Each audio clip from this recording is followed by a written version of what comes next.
इस वक्त दिल्ली के लिए मुसीबत बनी हुई है चेन्नई। राजनीति में भी और क्रिकेट में भी। और चेन्नई के साथ कॉम्बो मिल जाता है केरल का। संजू सैमसन ने 87 रन बना के दिल्ली को बिल्कुल हार के मुंह में धकेल दिया। जो गलती राजनीति में की वही गलती क्रिकेट में भी हो गई। क्योंकि जो ये टॉस था, टॉस पे ये गलती कर बैठे, पहले बैटिंग करने का फैसला किया। उसके बाद अक्षर पटेल गुजराती बंदा है, बट पिच रीड करने में गलती कर गया। क्योंकि ये पिच एक्चुअल में 200 या 210 रन वाली नहीं थी। ये पिच थी 170 या 80 रन वाली। बहुत धीमी पिच थी। दिल्ली के बैट्समैन ने आके शॉट्स मारने की कोशिश की। किसी ने भी संजू सैमसन जैसी पारी खेलने की कोशिश नहीं की कि पिच पे रुक के रन बनाए, पिच को देखें। और फिर उसके बाद आप देखें कैसे संजू सैमसन ने फ्लो में रन निकाले। तो जो गलती दिल्ली राजनीति में कर रहा था वही उसने क्रिकेट में भी की। पहले टॉस जीता और पहले सोचा उसने कि हम 200 210 रन बना लेंगे, बट वहाँ गलती कर गए। उसके बाद पिच रीडिंग में गलती हो गई।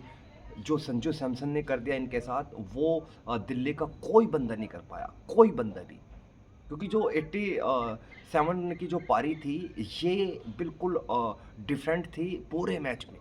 पूरे मैच में आप देख लीजिए, गलती हुई चेन्नई से भी कि गायकवाड़ आज फिर से नहीं चल पाए। उसके बाद उर्वी पाटिल ने 2 छक्के तो मारे, बट उसके बाद वो भी रन बनाने की जल्दी में आउट हो गए। उसके बाद पारी संभाली कार्तिक शर्मा और संजू सैमसन ने। संजू सैमसन का एक बड़ा प्लेयर कैसे होता है, वो बड़ा प्लेयर बनता कैसा है, ये कोई संजू सैमसन से सीखे कि भैया जब आपने पारी का स्टार्ट ले लिया है, तो अब जब आप 30-35 बॉल खेल चुके हैं, 50 बना चुके हैं, उसके बाद कि मैच को फिनिश कैसे करना है, ये संजू सैमसन से बेहतर इस वक्त कोई नहीं जानता। हमने वर्ल्ड कप में भी देखा और इस आईपीएल में भी देख रहे हैं कि उनके हैबिट बनती जा रही है, आदत बनती जा रही है कि मैच को ख़त्म कैसे करना है। और ये जो 90 का आंकड़ा है उनका, ये भी उनका पीछा नहीं छोड़ रहा है, पीछा नहीं छोड़ रहा उनका।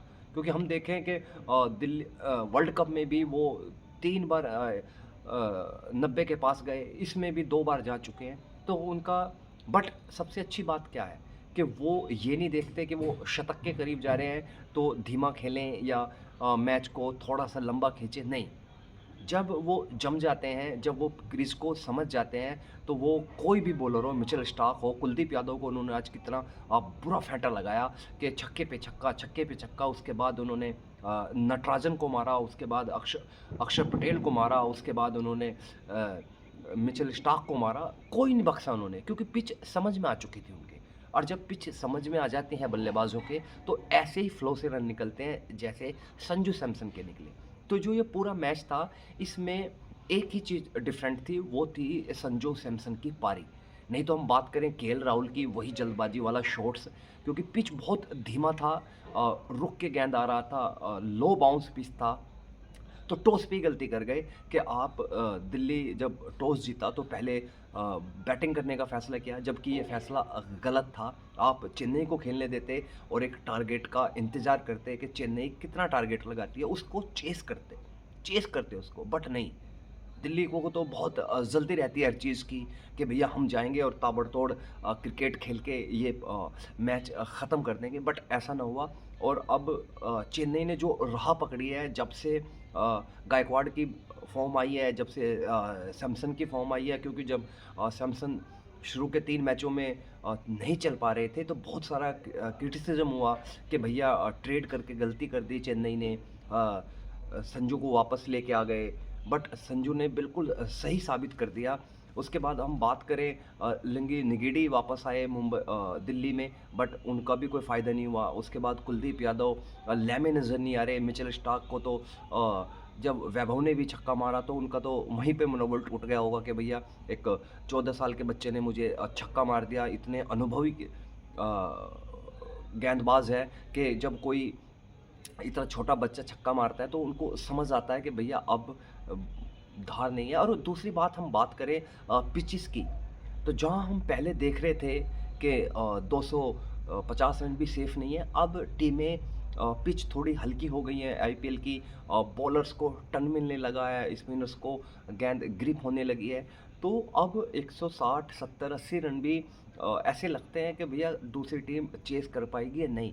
बट 2-3 मैचों से ऐसा हो रहा है कि अगर आपने ऑब्ज़र्व किया हो तो जब टीम 160 या 70 रन बनाती है तो दूसरी टीम जल्दबाज़ी नहीं करती, उसको चेस करती है प्रॉपर तरीके से। ऐसा नहीं करती कि वो जल्दबाज़ी में जाए, आउट हो जाए, तो ऐसा नहीं होता। तो दिल्ली से इस मैच में बहुत सारी गलतियाँ हुई। प्लेयर्स तो अच्छे थे, आशुतोष को उन्होंने खिलाया, स्टब्स को वो खिलाते ही हैं। निशंक का 2 मैच अच्छा खेलते हैं, 2 मैच फिर से वापस आ जाते हैं। ऐसे ही केएल राहुल के लिए 2 मैच अच्छा खेले, शतक लगाया, 152 रन बनाए। उसके बाद तो जब से शतक लगाया है तो 20 रन भी नहीं बना पा रहे हैं। उसके बाद बात करें करुण नायर की, जिसने इतना बड़ा ट्वीट किया था कि क्रिकेट भूल चुका है मुझे, और उसके बाद जब उनको मौके मिले तो वो खुद क्रिकेट को भूल चुके हैं। खुद क्रिकेट को पता ही नहीं उनको क्रिकेट खेला कैसे जाता है, कैसे शॉट्स मारने हैं। तीसरे नंबर पे आते हैं, इतना क्रूशल ये तीसरा नंबर होता है कि यहाँ एक्चुअल में बल्लेबाज को रन बनाने होते हैं। और जो दुनिया में बड़े बड़े बल्लेबाज आए हैं वो 3 नंबर के ही आए हैं। 3 नंबर के, सचिन तेंदुलकर को ले लें, विराट कोहली को ले लें, आप बाबर आजम को ले लें, आप कुमार संगकारा, महिला जयवर्धने, इंजमाम उल हक, किसी को भी उठा लें आप, किसी को भी, वो सब बल्लेबाज तीसरे नंबर के थे। क्योंकि तीसरा नंबर बैटिंग में बहुत क्रूशल होता है। क्योंकि कभी कभी ऐसा होता है कि बहुत जल्दी विकेट गिर जाती है, तब आपको खेलना होता है। कभी कभी ऐसा होता है कि आप बहुत अच्छी पोजीशन में होते हो, तब खेलने का मौका आता है। तो वो जो मौका था करुण नायर का, वो उन्होंने गंवा दिया। उसके बाद बात करें, अक्षर पटेल भी फॉर्म में नहीं है। उसके बाद आशुतोष राणा पता नहीं कब आते हैं कब जाते हैं ड्रेसिंग रूम से, पता ही नहीं चलता। वहीं पे बात करें हम चेन्नई की, तो चेन्नई इस वक्त ऐसी मजबूत स्थिति में है क्योंकि जिसका ओपनर फॉर्म में हो, जिसका कैप्टन फॉर्म में हो, जिसके बॉलर फॉर्म में हो। अब बॉलर मैं फिर बोल रहा हूँ, स्टार नहीं है, कोई स्टार बॉलर नहीं है, बट परफॉर्मर है, परफॉर्मर बॉलर है। तो ये बहुत सारी गलतियाँ हुई, ये गलतियाँ दिल्ली को महंगी पड़ गई, और दिल्ली ये मैच गंवा गई। जबकि दिल्ली को ये मैच एक्चुअल में जीतना था, एक्चुअल में। पहले चेन्नई जाके हारती है, अब दिल्ली जाके हार गई, तो फिर जीतेगी कब? कि अगर आप घर में भी हार रहे हैं, आप दूसरों के घर में जाके भी हार रहे हैं, तो फिर आप जीतोगे कहाँ? क्योंकि ये कोई टीम ऐसी तो है नहीं कि आपके साथ जिम्बाब्वे खेले, आपके साथ नीदरलैंड खेले, आपके साथ स्कॉटलैंड खेले। क्योंकि यहाँ तो हर टीम मजबूत है। अब आप खेलेंगे पंजाब से, आप खेलेंगे मुंबई से, आप खेलेंगे राजस्थान से, तो यहाँ तो हर टीम अपने आप में एक धांसू है, हर टीम धांसू है। उसके बाद हम चेन्नई की बात करें तो चेन्नई में बहुत लेंथ वाले बॉलर हैं, बड़े सटीक गेंदबाजी करते हैं। कंबोज हुआ, मुकेश हुआ, नूर हुआ, तो बड़ा तगड़ा खेल रहे हैं यार। मैं कार्तिक तो मुझे बड़ा प्यारा बल्लेबाज लगता है, बड़ा माइंडेड बल्लेबाज है। उसको पता है कि उसको कब किसी बॉलर को चार्ज करना है, कि कब टीम को ज़रूरत है उसके छक्के चौकों की, और कब टीम को ज़रूरत है उसके सिंगल और डबल की। क्योंकि आज देखें, वो आज जिस लय में खेल रहे थे वो लय का बल्लेबाज है नहीं। वो बहुत हार्ड हिटिंग बल्लेबाज है, छक्के चौकों वाला बल्लेबाज है। बट आज उसको देखे आप कि रन बॉल खेल रहा था, रन बॉल से भी कम खेल रहा था। तो जब ऐसे आपके यंग टैलेंट आपके खेमे में हो, इतने माइंडेड आपके खेमे में हो, तो आपका जीतना तय है। तो दिल्ली को कहीं ना कहीं अब सोचना पड़ेगा कि भैया किसको अंदर लेके आएं, किसको बाहर करें। क्योंकि आपके पास बॉलिंग में तो जब इतने बड़े बड़े दुनिया के गेंदबाज हो, लुंगिडी हो, कुलदीप हो, मिचेल स्टार्क हो, नटराजन हो, तो आपके पास अब बचा क्या है? बॉलर्स में तो इनसे ऊपर कोई बॉलर्स है नहीं। अब क्या आप दुनिया को किसी को लाएंगे? आप क्या वसीम अकरम को लाएंगे आप? या आप कॉन्टी वॉल्श को लाएंगे? किसको लेके आएंगे आप? क्योंकि इनसे बढ़िया बॉलर तो दुनिया में कोई है नहीं, कोई नहीं है इनसे बढ़िया बॉलर इस दुनिया में।